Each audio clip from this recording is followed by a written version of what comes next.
Good day, everyone. Welcome back to the Doc of Detox show. Today's very special guest is Jeffrey Smith. Jeffrey Smith is the co-director of Secret Ingredients. He is also the executive director at the Institute for Responsible Technology.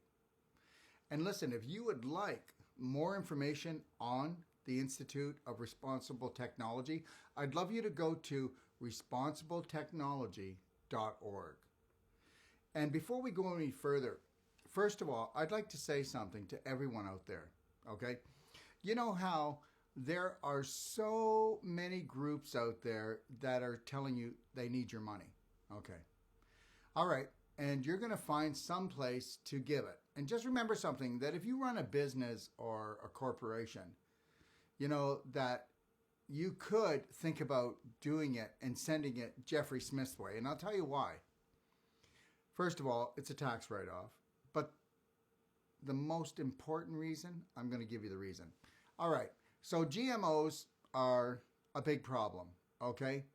And they're going to be passed off as the next latest, greatest food that's going to genetically modify your health into something that you're not going to be able to recover from.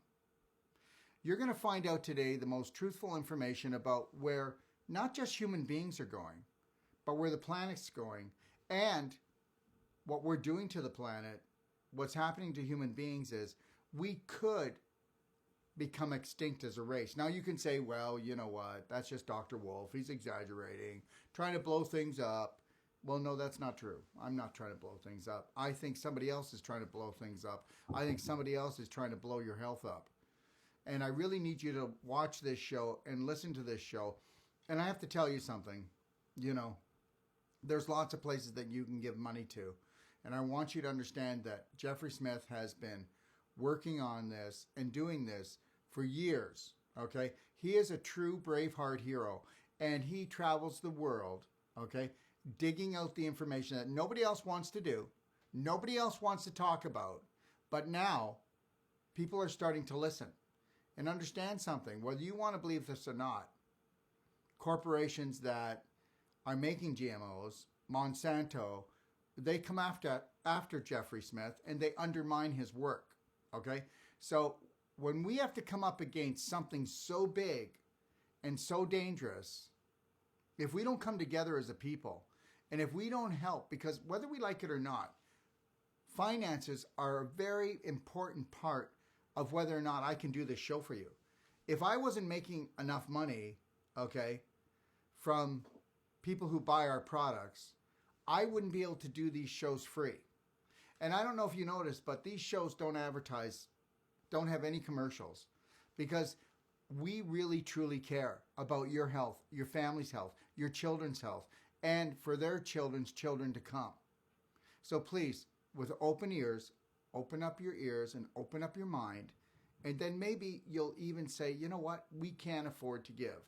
And understand something. There is a war going on, and people are out there fighting it for you, and you don't even know these people. Well, I'm going to introduce one of those people to you today and allow him to speak from his heart, okay? So understand something.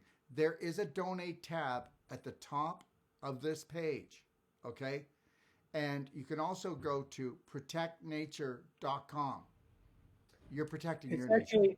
It's actually protectnaturenow.com to see a video. Although we're not collecting donations on that page, I'll explain in just a moment. Okay, so there he is. So see, I got it right. Almost. We almost got it right. Anyways, I'd like to introduce my dear friend, and he is my dear friend, Jeffrey Smith. Jeffrey? Thank you so much. Thank you so much, Darrell. I really appreciate that. And I tell you, it's been an honor to work on behalf of the eaters out there. If anyone eats, then we're working on your behalf. For the last 23 years, we've been exposing the health dangers of GMOs and driving people towards healthier non-GMO and organic diets. And I have to say, we have been very successful now with more than half of Americans seeking non-GMO food. And so many people, including doctors, tell us that when they switch to non-GMO and organic, they get better from a lot of diseases. And I'm hoping that we can spend some time linking GMOs and the Roundup sprayed on them with specific diseases that some people are listening who listen may be suffering from, or their friends may be suffering from. So there's a very simple way to see if your disease is linked to your food, and that is to change your food. And we'll talk about that hopefully.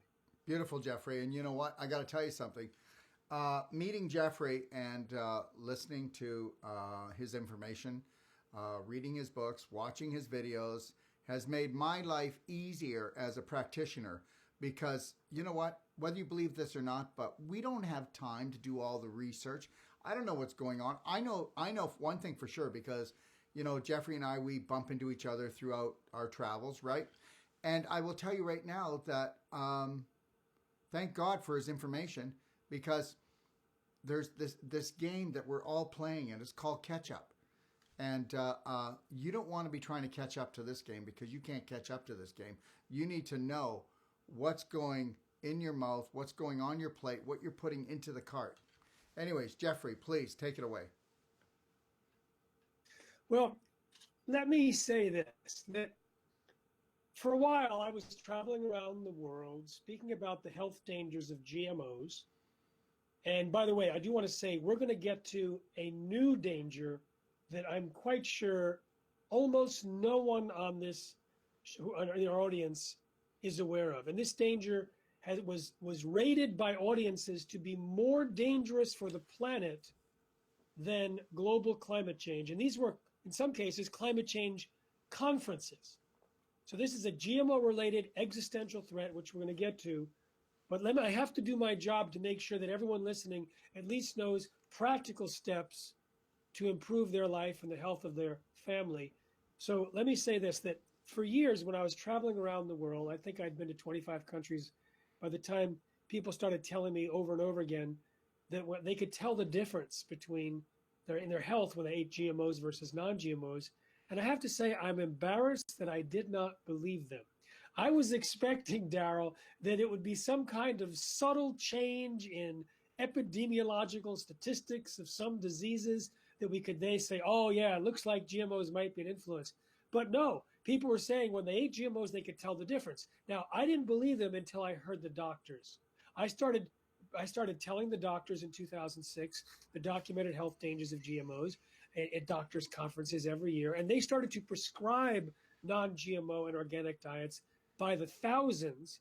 And then in 2009, I started asking some of those doctors what they knew about GMOs, and they were saying very, very boldly that people in their practices that switched to non-GMO and organic immediately got better from a variety of diseases that were very, very tough to heal while they were eating the regular traditional diets. One woman said, I put everyone in a non-GMO diet and they all get better. And I was skeptical, and I said, what percentage? She said, I said everyone, 100%. Okay, 98%. I said, how many patients have you put on a non-GMO diet? She took a while to calculate and then looked up and said about 5,000. So I said, can I go to your clinic and interview your patients? She said, sure. And sure enough, it was Crohn's disease and irritable bowel and gut pain and all these different issues were healing very rapidly, sometimes within days or weeks.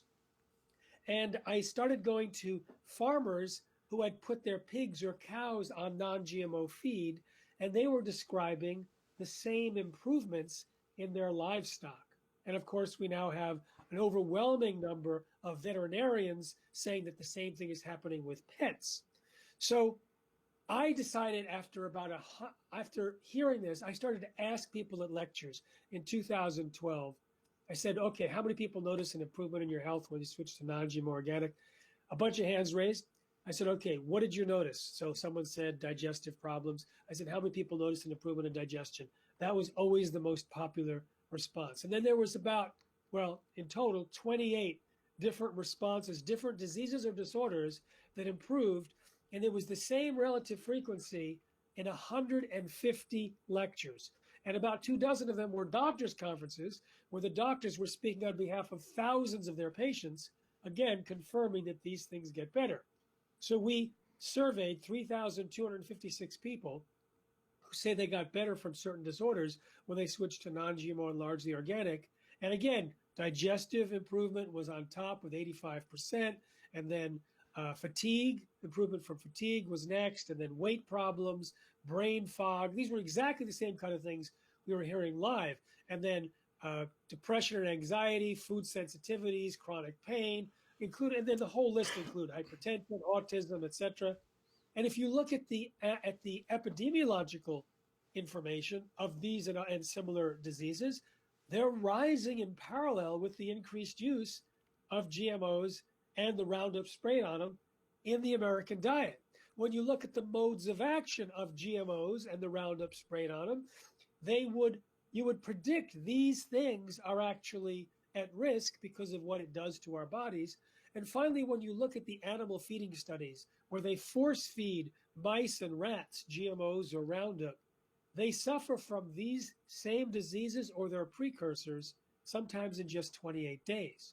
So now we have enough information so we can boldly and confidently say that that most of the chronic diseases are linked to GMOs and Roundup. We can explain why, but most importantly, we'd like to urge everyone listening, if you're not eating 100% organic or as much as you possibly can, try it for a few weeks, do a food and symptom diary, make sure you include your energy level and your mood, as well as rate your symptoms, see what happens. And if you're still not convinced at the end of this interview, go see the movie Secret Ingredients at secretingredientsmovie.com, because there we have a dozen people that switched to organic, and autistic boys are no longer autistic, and infertile couples have kids, and people with cancer and skin conditions and mood problems. You can see them, and you can understand why, based on the doctors and scientists in the documentary that I did with Amy Hart, why these changes occur.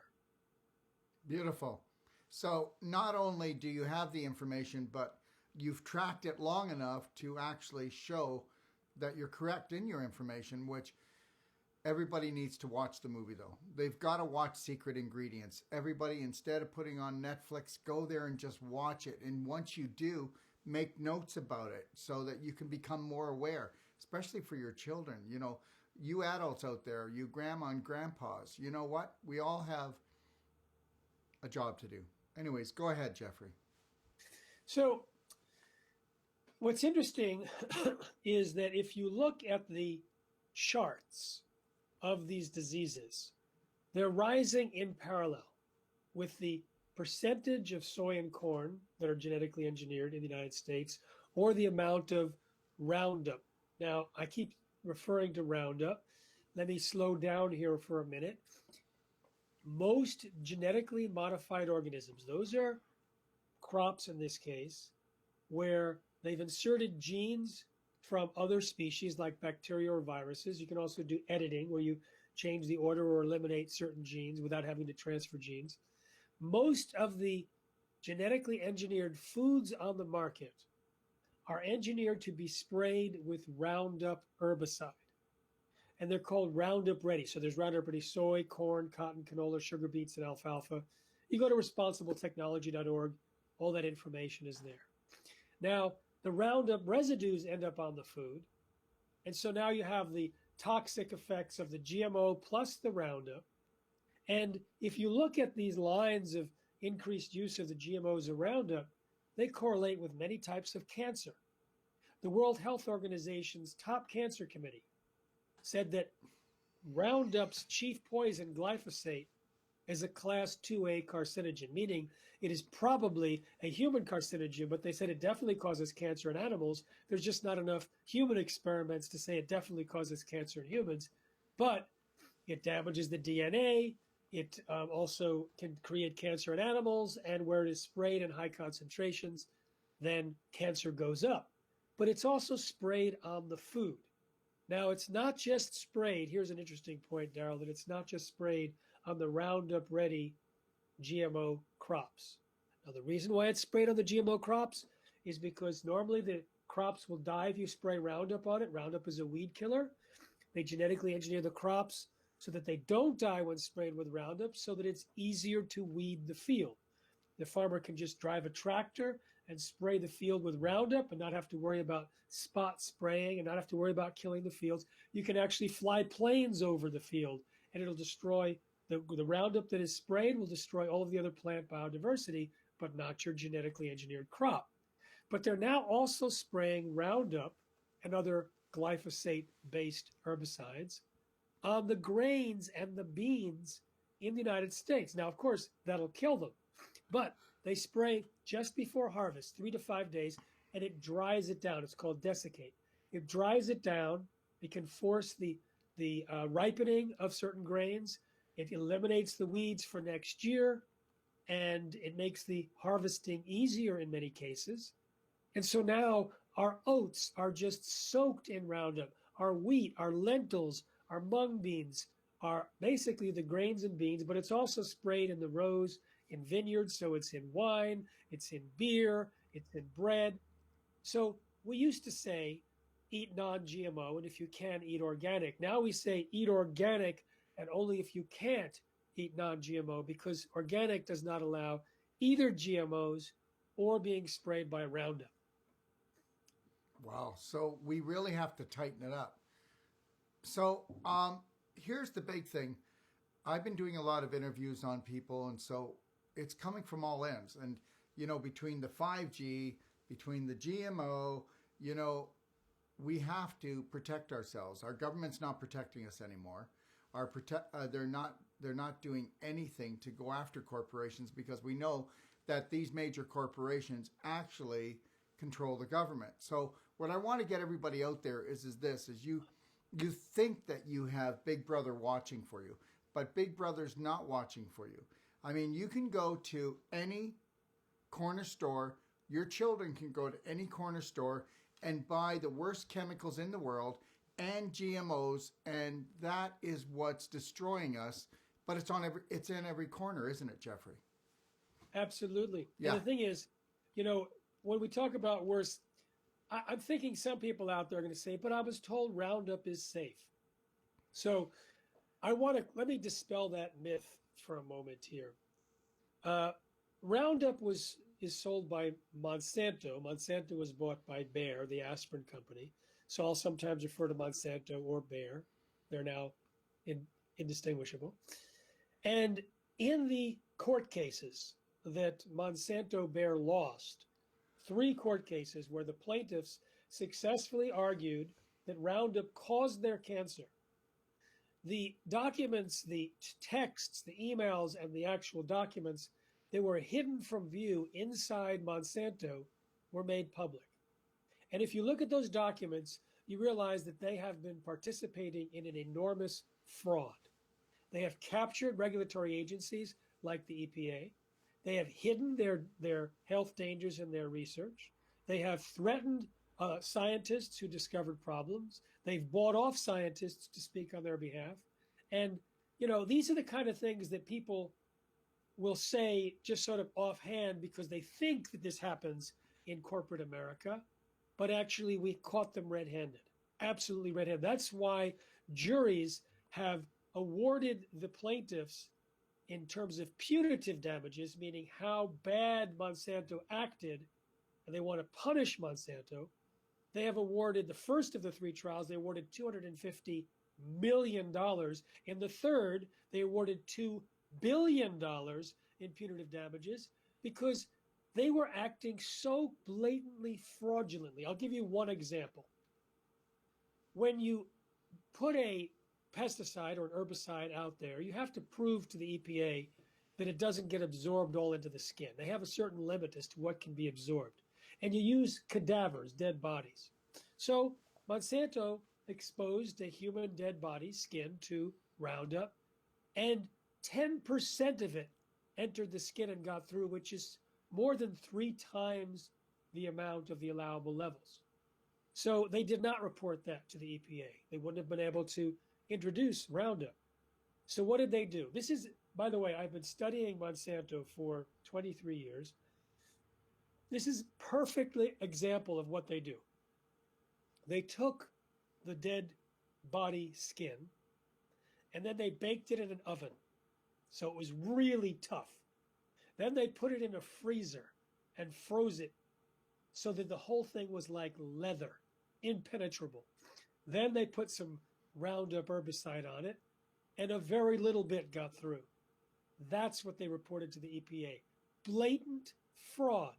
Blatant fraud. If they had told the truth, they would have been disallowed to market this stuff. Now that we know that they're lying, and also, just so you know, you can read their discussions of their own lapdogs, their own people working on their behalf in the EPA. So the government, just as you say, Darrell, the government is not looking out for us. There was a guy named Jess Rowland who was one of Monsanto's lapdogs in the EPA. He was in charge of the committee in the EPA that said that glyphosate doesn't cause cancer. How did he come to that conclusion? Because he used Monsanto studies. He didn't use the peer-reviewed published data that the World Health Organization did. And there's plenty of evidence that he was acting on Monsanto's behalf and even tried to stop another government agency from doing research on glyphosate, and he and others at the EPA were successful working on behalf of Monsanto. All right, so now you know that you can't trust Monsanto and you can't trust the EPA. How bad is Roundup? I'm going to give you a very quick checklist of things that it does to the body. And Darrell, you're an expert, and I'm going to ask you at the end if these are the fundamental building blocks of health, if these are the foundations, and if there's any other foundation that I missed, because it seems like this stuff is designed specifically to destroy our health. First of all, it blocks the ability of the body to use minerals. This, in turn, cuts off certain metabolic pathways. Some of them create detoxification, so that gets hampered, so other toxins become more toxic, both in the liver and throughout the body.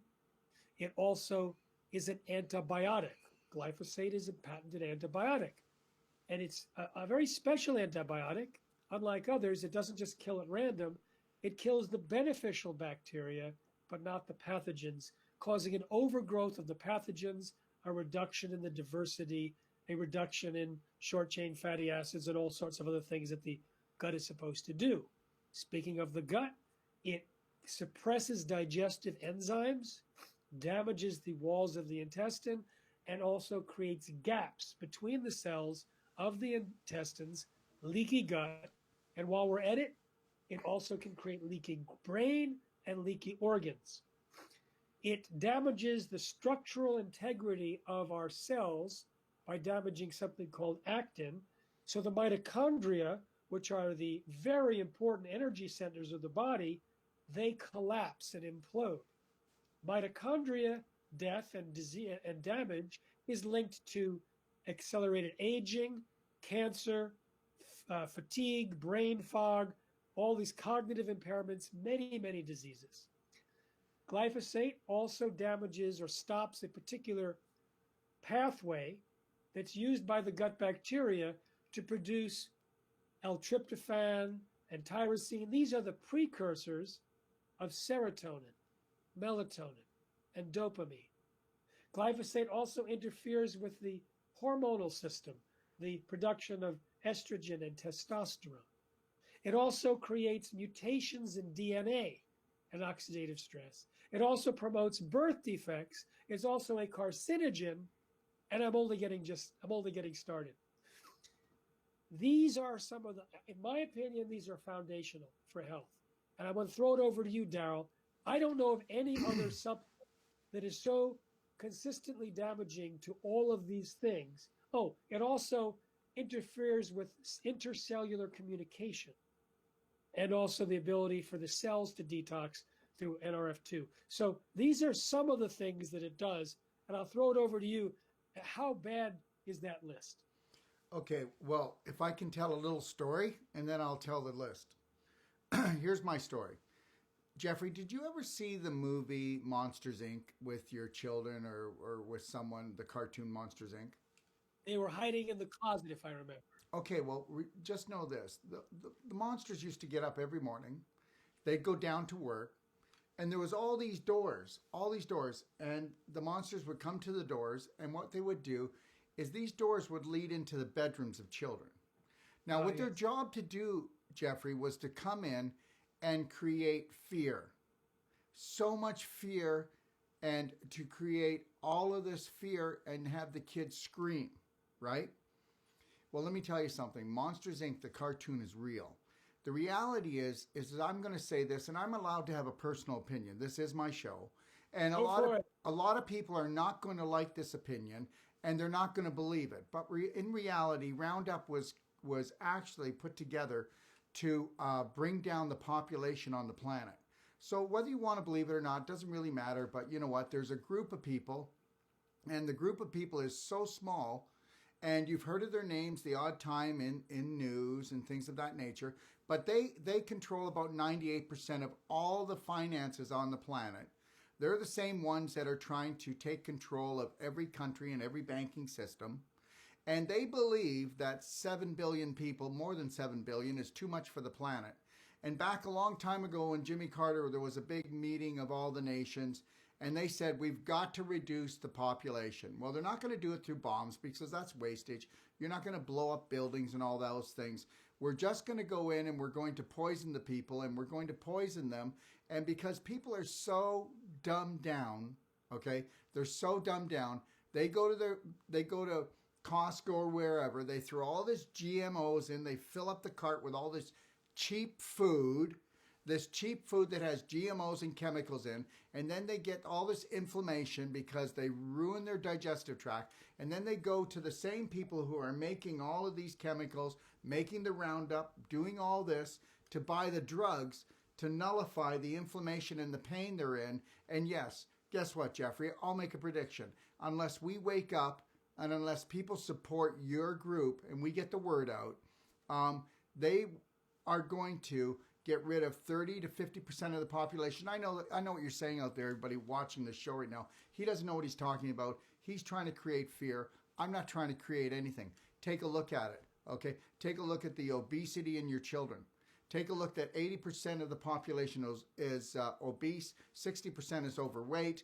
Now it is now determined that 92% of the population has an autoimmune disease. All right, so God created the universe and he created us, and we are not a broken system. Our system is being torn apart by this small group that run the planet. They run the planet. And guess what? They live off your pain, they live off your fear, and they're living off your children dying. And you can say I'm dramatizing, but why don't you just start watching and taking a good look at the family members and your friends and see how many are going to the hospital being helped or not being helped. See how many children are in big trouble right now. And understand it's the children that are the ones that are going to be fertile. And when they get done with them, they're not going to be fertile. So Jeffrey, there's more at stake than just them destroying our digestive tract and having all these symptoms. They are going to have planet population reduction. And just remember I said that, everyone, because in 15 years we'll come back to here and we'll have the show again and we'll find out how many people are alive to see the show. Jeffrey, take it away. Let me say this.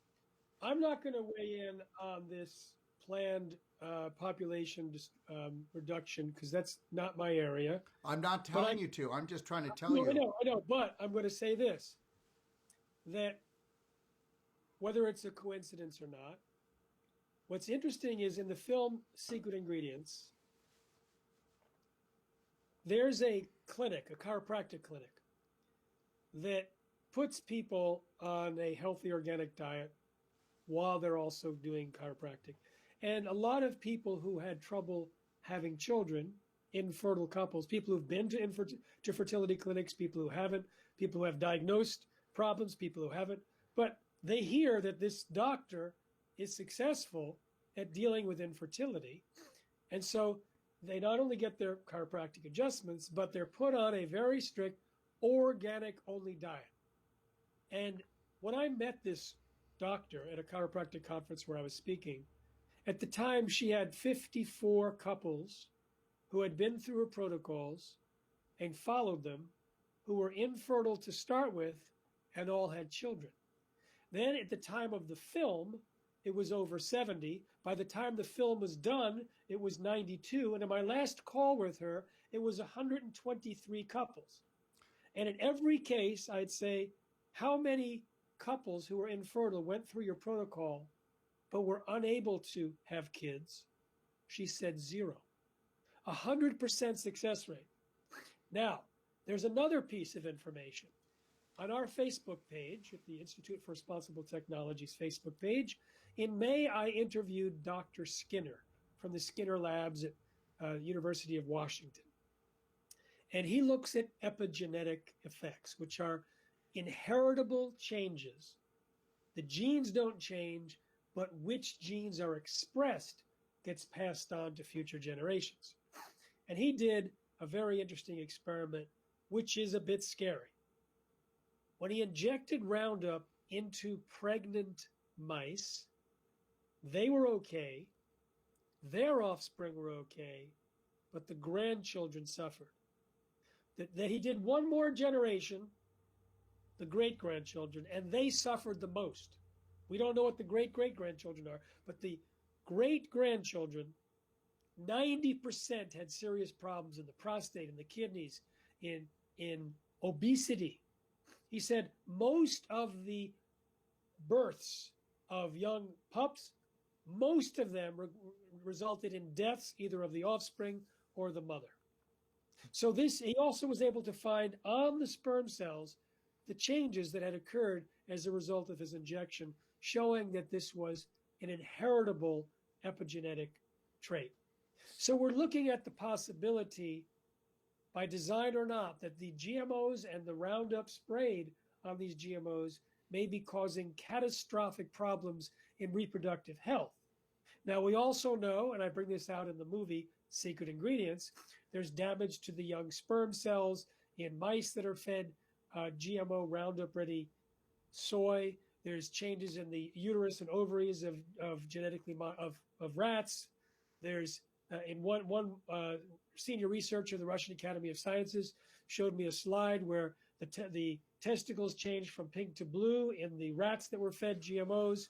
They also, when she fed the mothers, the female rats, genetically engineered Roundup Ready soy, starting 2 weeks before they got pregnant, more than half of their babies died within 3 weeks. They were also smaller and could not reproduce. When a hamster 3-generation study found that most of the 3rd generation was sterile, they also had a birth defect, hair growing in their mouths. They also had very high infant mortality, 4 or 5 times the rate. So we're talking about a formula for disaster. Now, I want to take it one step further. I'm going to tell you, we're going to get into some good news here. I don't like to say death, disease, destruction, despair, goodbye. I have to give the good news and give people the chance to know what they can do to protect themselves. But I have to give one level down. I mentioned this in the beginning. GMOs, where you alter the genes and then you put them into the ground to grow, or you make a genetically engineered animal or bacteria or fungus or algae. When you release them outdoors, Darrell, they will reproduce and they will become part of the gene pool. Their altered genes become part of the gene pool. Now, the process of genetic engineering, although you may be told by the biotech industry that it is very precise and very safe, is nothing of the sort. This is a lie. Those that understand the science know this. In fact, I learned about GMOs in 1996 by a genetic engineer whistleblower who gave a lecture saying Monsanto says this stuff is predictable and safe, but the technology is inherently dangerous and unpredictable. And sure enough, when you genetically engineer, you create mutations, deletions, alterations throughout the DNA, hundreds or thousands of them, and then they become part of the gene pool. And once they're part of the gene pool, you cannot reverse it. You can't go and collect the altered DNA from the corn gene pool now, from the genetically engineered corn. Now, we have about 11 GMO crops, plus the salmon that's available now in Canada. That's another food that's genetically engineered. It's limited to a small number. But there's a new technology in town called gene editing. You may have heard of CRISPR. Gene editing is so cheap. You can buy stuff through the internet for the price of dinner. And you can genetically engineer bacteria and you can flush it in the toilet, and all of a sudden you've just been responsible for releasing a new organism that's never been part of the billions of years of evolution. It was created in your basement or your garage, and it's got different characteristics. But right now, there's some major governments like the US government that's trying to eliminate any regulations, any safety assessment requirements before these gene-edited organisms are released. Now, there's tens of thousands of labs that have the capability of gene editing. And there's all sorts of money in them, there hills. It's like a gold rush into the genome. And everything with DNA is up for grabs. From bacteria to bees, from algae to animals, fungus to flowers. And if we allow this to occur, then we're talking about a potential replacement of our ecosystem, a replacement of nature. So instead of passing on to future generations the products of the billions of years of evolution, we pass on to future generations the products of laboratory creations created by a technology whose number one most common result is surprise side effects. Now, when you multiply those side effects about what could go wrong by the entire ecosystem and their interactions, it is a formula for an almost certain cataclysm. Because I can talk to you about bacteria that were almost released 20 years ago. What's the cataclysm? What's the cataclysm, though? What are we getting at? Are we getting at extinction? But see, I just want everybody to know something that, there's always a story where it could go. But if people were to stop buying GMOs, if not participating in this, everything changes, right? All right, give some examples. And if I can say something before you move on, Jeffrey, I want to tell everybody out there that those people that are infertile, those people that are losing babies, those people that have hormonal problems, he's absolutely right. We see this every day in our clinic, and it only takes weeks to turn most of that around. And you know what? As far as infertile, you know what? You're talking about 3 months to 6 months, you can see changes that will blow you away. So when somebody says you're infertile, or you go to the medical doctor and they say that this, we got to do this hormone, or we got to do this and this, go back to nature and let nature give you back what was natural to do. And that is to be fertile. That's all I want to say. So let's talk about bacteria and cows. You talked about cataclysm. I'll talk about bacteria, cows, and mice. These are just 3 examples or 4 examples of numerous things that actually occurred. But what's worse is when you start changing all these different systems, all these different genes and gene pools, we don't know what's going to happen. So I'll make this brief. There's a more detail. We're creating a film. In fact, you can watch a film right now at protectnaturenow.com. It's a 3-minute film. It's about this existential threat by gene editing. It talks about the Trump administration's executive order to dismantle regulations around the world. It talks about what can go wrong. And I would highly recommend going to Protect Nature Now. And we're working on another film, another short video about these examples of what happened in the bacterial kingdom. There was bacteria that was well-intentioned. It was to convert crops and plant matter into alcohol. They were going to send it out to farms all over North America saying, add your stubble, your harvest that you're not using to the bacteria. It'll turn into alcohol. Then you can run your tractors, take the sludge at the bottom of the barrel, spread it on your field as fertilizer. 2 weeks before it was distributed en masse around the country, they discovered that same bacteria exists in the sludge and creates alcohol in the soil. So if they did spread it, then nothing would grow. The soil would be infertile. And they tried to grow it. This is how they stopped it. A graduate student, of all people, decided to grow wheat in a plot that had the sludge on it. They grew up a few centimeters and then died because the alcohol that was created by the bacteria dissolved the roots. Now, we also know that bacteria, once it's released, can spread around the planet. In fact, the EPA did a study, according to Dr. Elaine Ingham, where they released genetically modified bacteria in one place, and they found it in the monitoring stations 11 miles away, and within a few years, it was all over the planet. What would happen if we have genetically engineered bacteria that can render fields infertile, sterile, released anywhere? A potential catastrophe. Another genetically, and this was in the early 90s, it was stopped. In the 80s, there was a genetically engineered bacteria that was to prevent frost from killing strawberries. They did not release it en masse. They started to, but then they had to incinerate it because of a court order. It turns out that the bacteria that was allowing the frost to form on the strawberries are also widely known to create rain and snow in the atmosphere.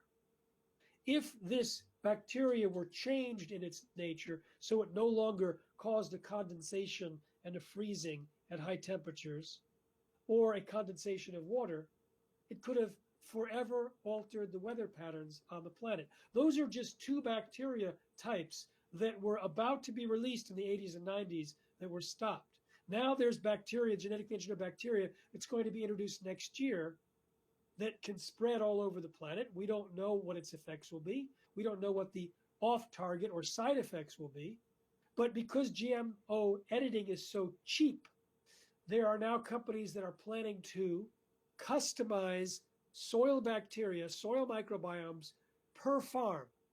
So we can have thousands upon thousands upon thousands of different genetically engineered bacteria released, and we don't know what the impacts will be. Okay, that's bacteria. Second, genetically engineered cows. They gene edited cows so that the horns would not grow. Hornless cows, so you can pack more into a factory farm. About 3 years ago, they published the study saying it was essentially perfect, that there was absolutely no side effects. They checked and it was clean, and this proves that there should be no required safety assessment for any gene-edited animal. This was their thinking. So the FDA 2 months ago decided to actually sequence the DNA of those cattle and found, guess what, guys? There's bacterial genes that made their way into the cow genes that you didn't find. Moreover, they have antibiotic-resistant genes, and that could create antibiotic-resistant bacteria, meaning we could end up with serious diseases that are unkillable in this case by ampicillin and neomycin and kanamycin, which were the three antibiotics that it was resistant to. And so the Brazilian farm that was raising these cattle decided to kill them and not introduce them. Now, the reason why it had bacterial genes is they used bacteria as part of the genetic engineering process. So that was what carried the genes, the genetic engineering structure into the cattle DNA. And these gene edits, they cut the DNA, but the cells or repair mechanism will jump on it. They'll send all their maintenance men and say, okay, fix this, and it'll sort of glue back the DNA strand.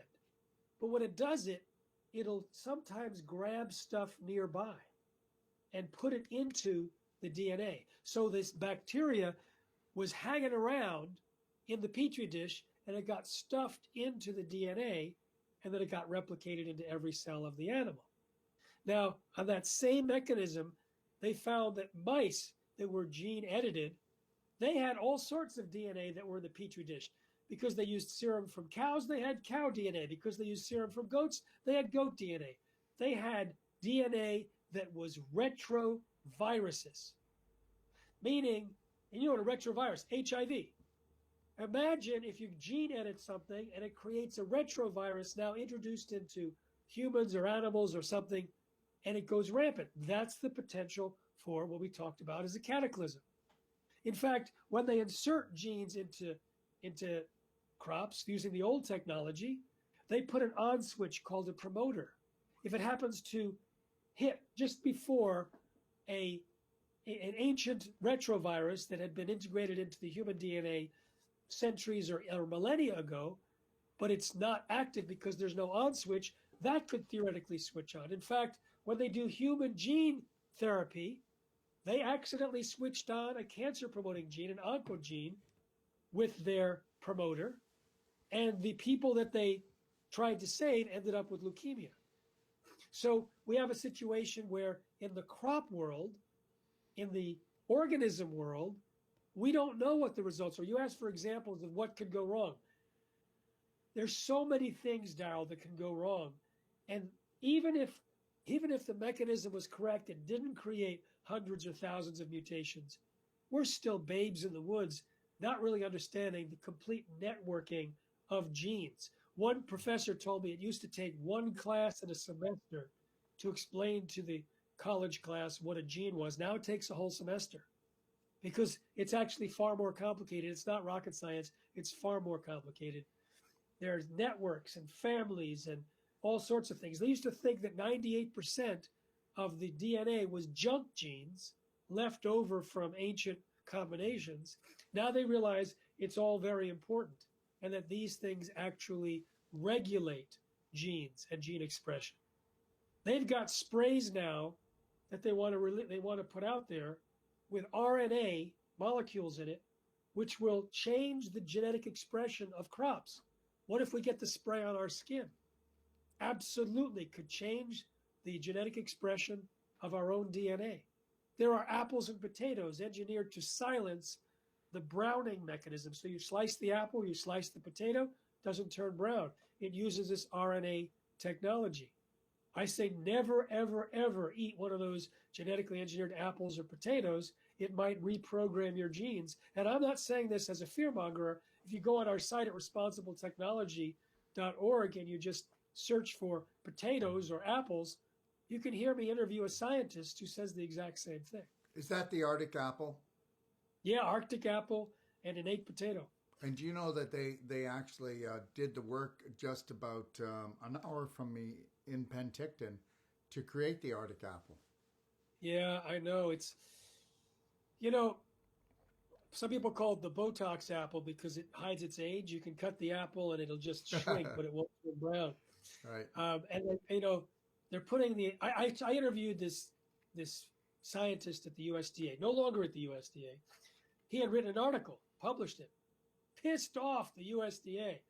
It said basically, this stuff is so dangerous, this RNA interference technology, we have no way to evaluate its safety.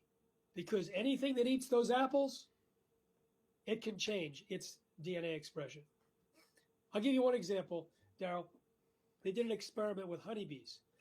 They fed the honeybees one single meal of this RNA designed to change gene expression. But they chose this RNA because they thought it would have absolutely no effect. They wanted to use it as a control in future studies. So after they fed it one meal, they tested the genes for their expression twice over the next few weeks. Over 1,400 genes had changed their activity, over about 10% of the entire genome from a single meal. Wow. So now I want to come back to what you said in the beginning. I'm guessing that some people are saying we need to do something. We need to protect. We need to protect the gene pool. We need to protect nature.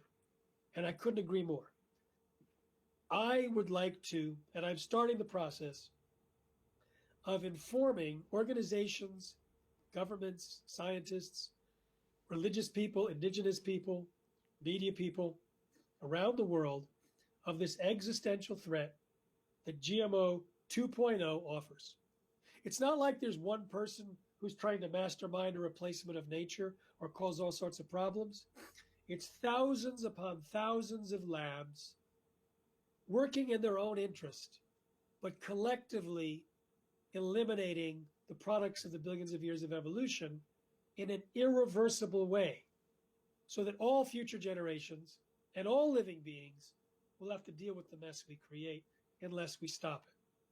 You asked your audience in the beginning to make a donation, and now I can explain what we would do with your donation. We are leading the world now in alerting the world to this existential threat, gathering, curating, and creating the materials to educate all levels of society, pulling together a list of solutions from international treaties to local governments to education to litigation to legislation, and we need your help. Right now, the Institute for Responsible Technology, we've been going for many, many years. We were largely responsible. We actually were the pioneering voice on the health dangers of GMOs.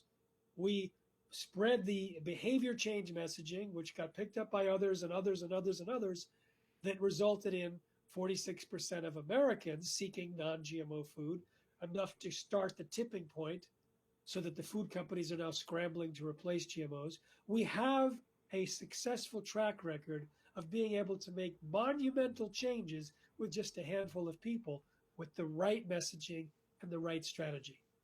We are in a situation where some of our major funders passed away or changed their funding priorities, and we're in a situation now where it's critically important that we raise money just to survive. In other words, get through to the end of the year, and I'm being serious. But more than that, we can't just survive. We need to thrive, because just as I started 23 years ago pioneering the behavior change messaging, and my book Seeds of Deception was the first book on the health dangers, and it became the world's best-selling book, and then 4 movies and another book. Just as we know we can create the messaging which will go viral around the world, we need to create a staff, we need to create a production group, we need to create a coalition that can protect nature now.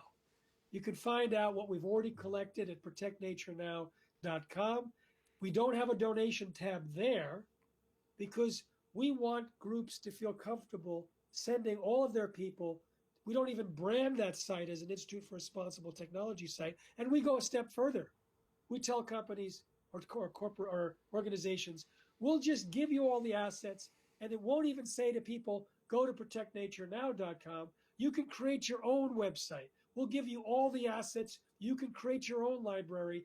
We don't need people to know our name. We don't need people to get on our lists, to give us money. We need every group that's involved with planetary survival, whether it's global warming, oceans, soil, environment, animal rights, gardening, birding. We need all of these groups to pick up the messaging, to include it in their portfolio of messaging and goals, and then we will see a sea change. And that's what we're doing at the Institute for Responsible Technology. So I'm going to be, because I haven't been asking for a lot of money, you heard me say this at our last conference together, I have been hesitant to ask for money, and it shows, and we're almost lost our ability to function because of my shortcoming. I have no fear fighting Monsanto, no fear speaking the truth about this, but I was tentative about asking for money, but no longer.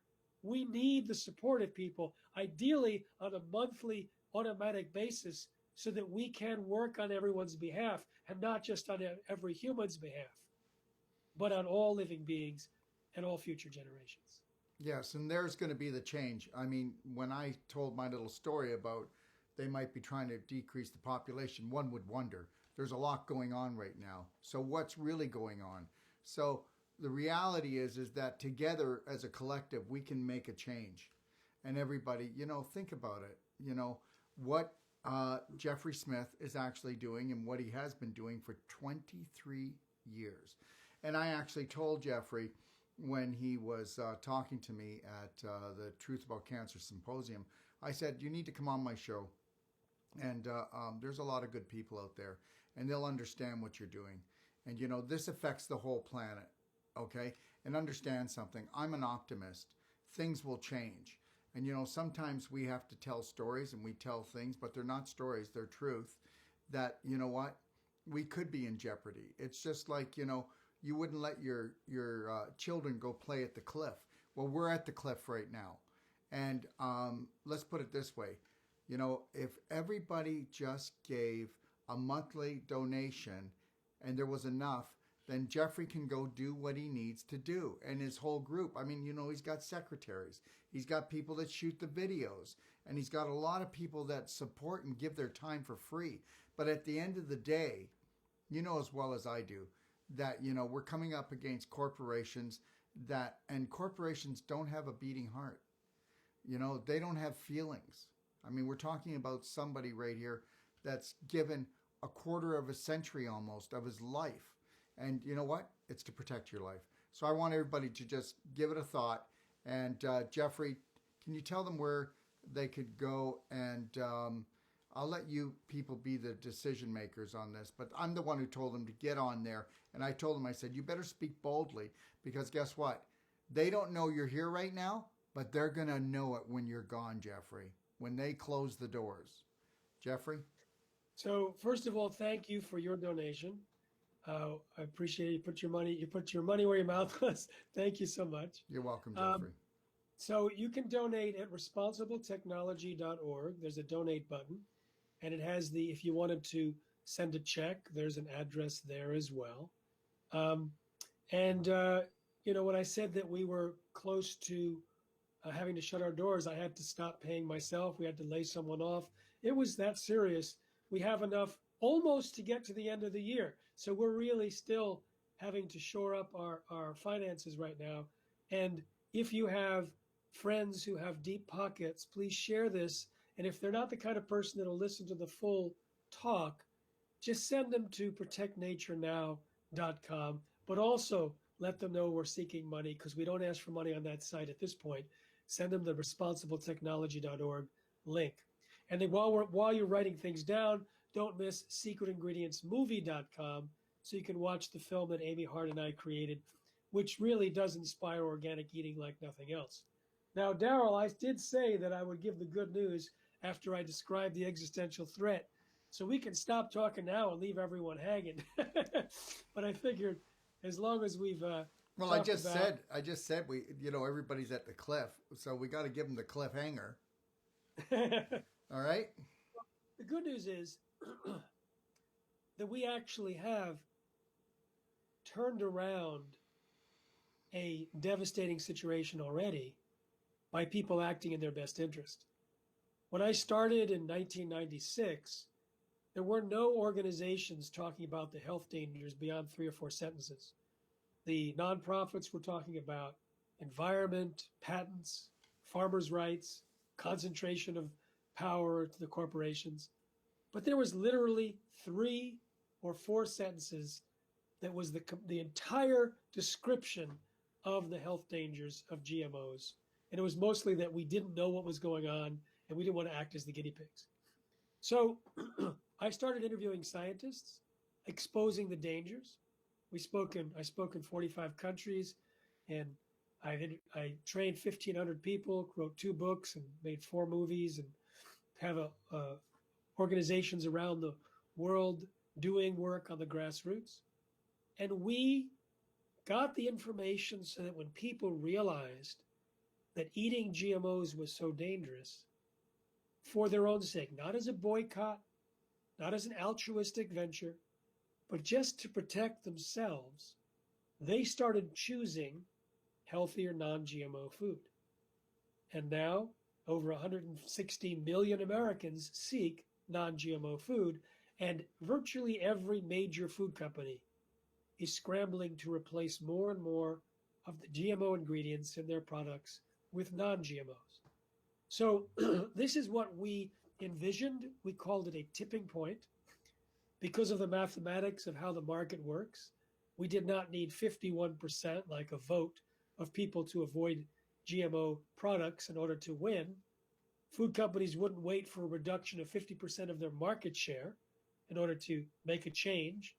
They just needed to see any drop in their market share that they could identify as resulting from concerns about GMOs to be sufficient to make the change. So the good news is, one, that collectively, acting for our own best interest, we are driving GMOs out of the food supply. Now, here's where we have to pay special attention. There are companies that are using gene editing, creating GMOs through gene editing, but they're pretending that because they're not introducing foreign genes, they can call their product non-GMO. In Australia, they're voting this week to allow gene-edited food and animals and microorganisms without any assessments or labeling, without any notification. So we have to be vigilant, but the good news is organic and the non-GMO project, both organic and the non-GMO project, do not allow any gene edited products. So even if they're lying, the companies are trying to say it's non-GMO or they're not telling you. If it says organic or non-GMO project, it's not there. Third, right now we have in the world more people who are concerned with planetary survival than any time in history. 10 million people were involved in the climate strikes, in the walkouts of schools. I spoke at 6 conferences in the last couple of months, and I asked the audiences. Usually before I showed them anything, before I said anything, I said, how would you rate the threat of GMOs for planetary threat or survival compared to climate change? More people in the audience said it was worse. I didn't think that was going to happen. I was surprised. There's already people who are very concerned about climate change or oceans or acid rain and all these things.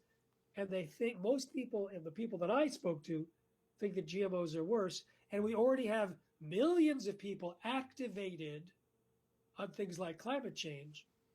All we need to do is drop the new information on that fertile field. We need to produce very convincing, powerful videos, reports, documentaries, memes, and the people are already there listening to it, ready to create a sea change. So if you go to protectnaturenow.com, you'll see our first effort, our 3-minute video, which introduces the topic. At the bottom, there's a link to other resources. You can spend time with many other interviews and reports, etc. But you'll see that we're looking for both the short versions and the long versions, and we're working every day. Today, I was writing up a new script for a new video. So the good news is we have a fertile field of people. We have a track record of people working on behalf of the planet by working on behalf of themselves. And we also know that people are generous in their hearts when they see the threats. They come together, they rally. So I'm very optimistic, just like you, Darrell, that this is not a dire situation, that it is a fixable situation, even though it's urgent. You know, all we have to do is just embrace nature and embrace giving ourselves the best. You know what? Because if we give ourselves the best, we're going to give everybody else the best. And understand, when you talked about 46% of the population do not want GMOs, they want to eat organic. Well, just understand something, everybody. You take 46% of the North American population, and that's how many people that Jeffrey has already touched without even knowing that he touched them, because it was his movement that started 23 years ago, why we're here today. So when you go tonight to do your prayers or that quiet time, you just think about the people out there, the real warriors that you don't even know about, that are out there fighting for your God-given right to have a healthy family. And understand, 46% of us are already wanting it. So it doesn't take 46% to change the world. It does not take that much. But what if we only had like 20% of that 46% actually donate? Okay? All right. You think about it. That's how awesome this would be. You know, we would touch the hearts of many. People would understand that excuse me, they do have a choice today. And that's right. You have a choice, okay, on what is going to go on your plate. And we need to hear you speak up. And we need to hear you talk to people. And also, don't forget, you can donate, all right? Think about it and just know that I would really like to hear that Jeffrey is more than has his doors open. I'd like to hear that he's done maybe a half a dozen videos next year that are getting it out to all the children throughout the schools. We can do this together. And it's called Teamwork Makes the Dream Work. Teamwork makes the healing work. All right, Jeffrey, is there anything else you'd like to say? Well, I think you've said it all. Thank you, Darrell. I really appreciate your personal support and the support that you've given by giving us all a chance to hear this information. Yeah.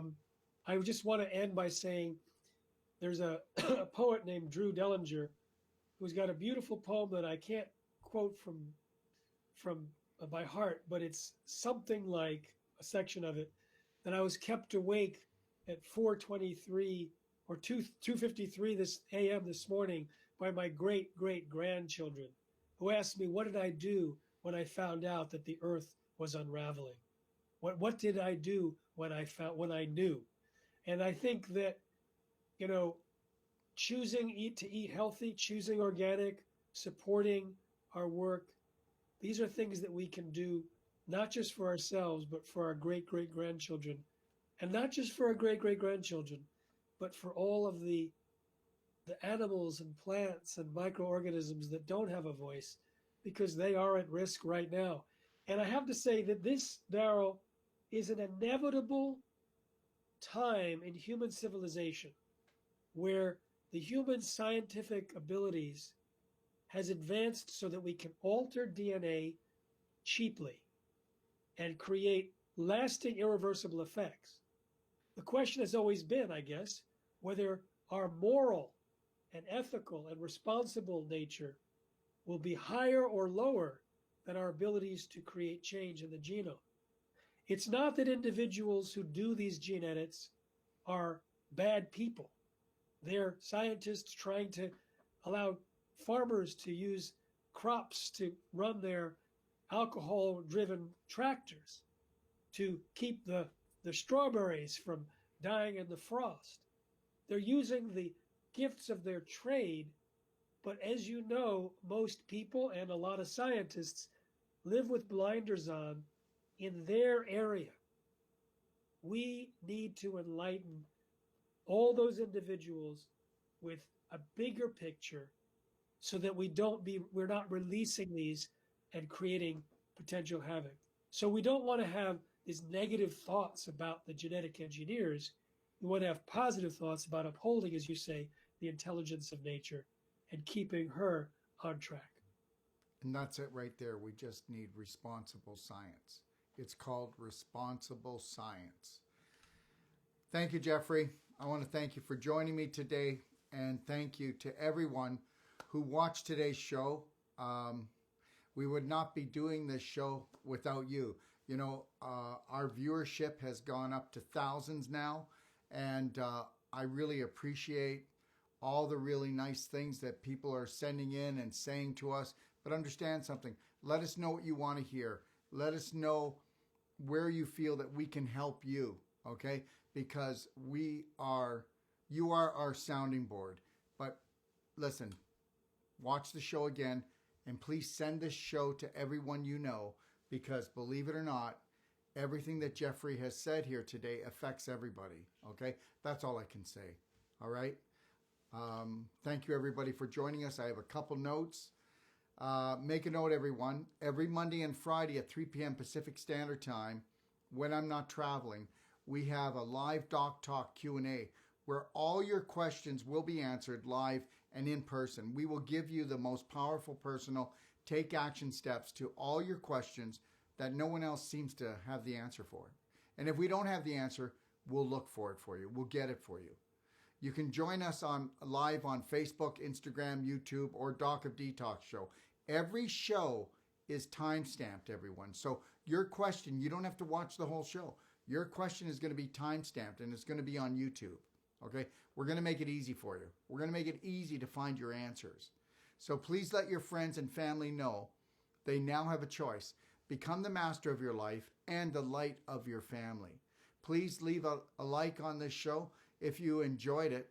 And listen, also please subscribe to our YouTube channel and click on the notification bell to never miss a show. You won't want to miss what we have in store for you. Remember, we're here to support you and to help you create a better world for your children's children.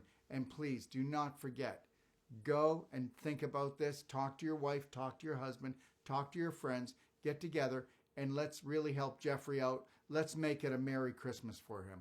Let's have it that he doesn't shut his doors. And remember, everybody, it's like this. 3, 2, 1, you got this. There's a Braveheart hero inside all of us, okay? Goodbye, and God bless, and have the best night of your life. Take care. If you're looking for life-saving and life-changing information, well, you've come to the right place. Don't forget to click and subscribe. Stay connected.